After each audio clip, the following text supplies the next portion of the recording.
আসসালামু আলাইকুম WhatsApp guys.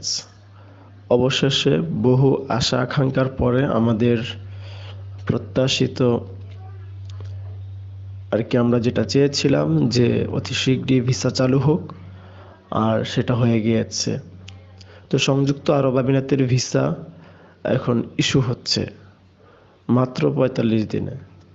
মাত্র ৪৫ থেকে সর্বোচ্চ ২ মাসের মধ্যে আপনারা এখন লেবার ক্যাটাগরির ভিসাও পেয়ে যাবেন। তো এখন ভিসা পাওয়া তেমন জটিল বিষয় না, সহজ। বাট বেতন কেমনে কি বা এই অবস্থায় যাওয়া ঠিক হবে কিনা বর্তমান সময়ে, এই বিষয়গুলো নিয়ে বিস্তারিত আলোচনা করব। তবে ভিসা হচ্ছে সেটা 100%। ভিজিট ভিসা এখনও ওরকম চালু হয়নি, তবে ২-১-এর মধ্যেই চালু হয়ে যাবে।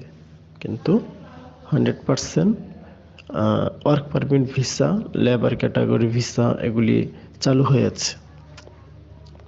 তো আমি ফার্স্টে যেটা বলবো যে সংযুক্ত আরব আমিরাতের বর্তমান যে ভিসাগুলি ইস্যু হচ্ছে এগুলির বেতন স্কেল, এগুলির বেতন ৮০০, ৯০০, সর্বোচ্চ ১১০০, ১২০০, এগুলি হচ্ছে লেবার ক্যাটাগরি।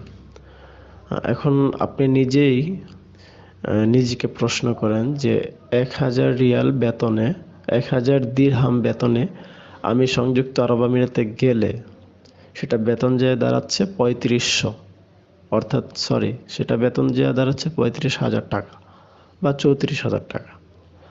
এই টাকাটা আমি বাংলাদেশ থেকে যখন সংযুক্ত আরব আমিরাতে যাব তখন আমার খরচ হবে প্রায় ৪ লাখ, ৩.৫ লক্ষ টাকা আপনার প্রসেসিং, আর ৫০,০০০ টাকা নিজের একটা খরচ পার্সোনাল, ৪ লাখ টাকা খরচ হয়ে যাবে।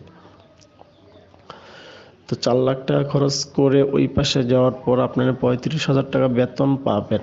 ৩৫,০০০ টাকা বেতন পাওয়ার পর সেখানে আপনার নিজের ১৫,০০০, ১০ থেকে ১৫,০০০ টাকা খরচ আসছে। ওয়াইফাই বিল, আপনার নিজের পার্সোনাল কিছু খরচ, খাবার খরচ, টোটাল ১৫,০০০ টাকা চলে যাবে। আপনি যদি কষ্ট করেও থাকেন ১০,০০০ চলে যাবে। তাহলে এই ৪ লক্ষ টাকা ইনভেস্ট করে আপনি কি চান যে ২০,০০০ টাকা বেতন বা ২৫,০০০ টাকা বেতন হলে আপনার এনাফ? যদি এমনটা মনে করেন যে হ্যাঁ আমার ২০,০০০ টাকা হলেই এনাফ, তাহলে আপনি যেতে পারেন। আর যদি মনে করেন যে না, ৪ লক্ষ টাকা ইনভেস্ট করে যাব আমি, ২০,০০০ টাকা হলে কিভাবে হয়, তাহলে আমি বলবো এখন আপনার জন্য যাওয়া উচিত হবে না, ঠিক আছে? আর আপনার যদি উচ্চমানের স্কিল ডেভেলপমেন্ট হন, অর্থাৎ কোনো কাজের দক্ষতা থাকে, সেক্ষেত্রে আমি বলবো যে না, আপনি অবশ্যই যান। কারণ সেক্ষেত্রে আপনার বেতন ১৫০০ থেকে ২,০০০ পর্যন্ত হবে। তো অনেকে বলে যে ড্রাইভার পদে যেতে চাচ্ছি। ড্রাইভার পদে গেলে কিন্তু আপনার হাই কস্ট পড়ে যাবে। ৩ লক্ষ, ৩.৫ লক্ষ টাকা যেতে লাগবে। ওই পাশে যাওয়ার পর আবার লাইসেন্সের জন্য ৩ লক্ষ লাগবে।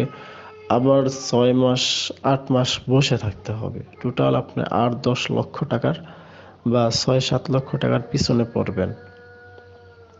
তো এই ৬-৭ লক্ষ টাকার পিছনে পড়ার পরে যদি আপনি মনে করেন মোটামুটি ভাষাগত দক্ষতা বা ইংরেজি দক্ষতা থাকে, তাহলে আপনি আর্ন করতে পারবেন, ঠিক আছে? তারপরেও যে ১০০% আপনি মাসে লক্ষ টাকা ইনকাম করতে পারবেন এমনটা সম্পূর্ণ আপনার উপরে নির্ভর। তো এই ৮ লক্ষ ৭ লক্ষ টাকা ইনভেস্ট করে আমরা এত দুবাই কেন যাব? তো সৌদি গিয়ে কিন্তু আমরা ড্রাইভিংয়ে আমাদের এক্সট্রা টাকা লাগতেছে না। ড্রাইভিংয়ে সৌদি যাও ৫০, ৬০, ৭০, ৮০, ১ লক্ষ পর্যন্ত ইনকাম করা যায়।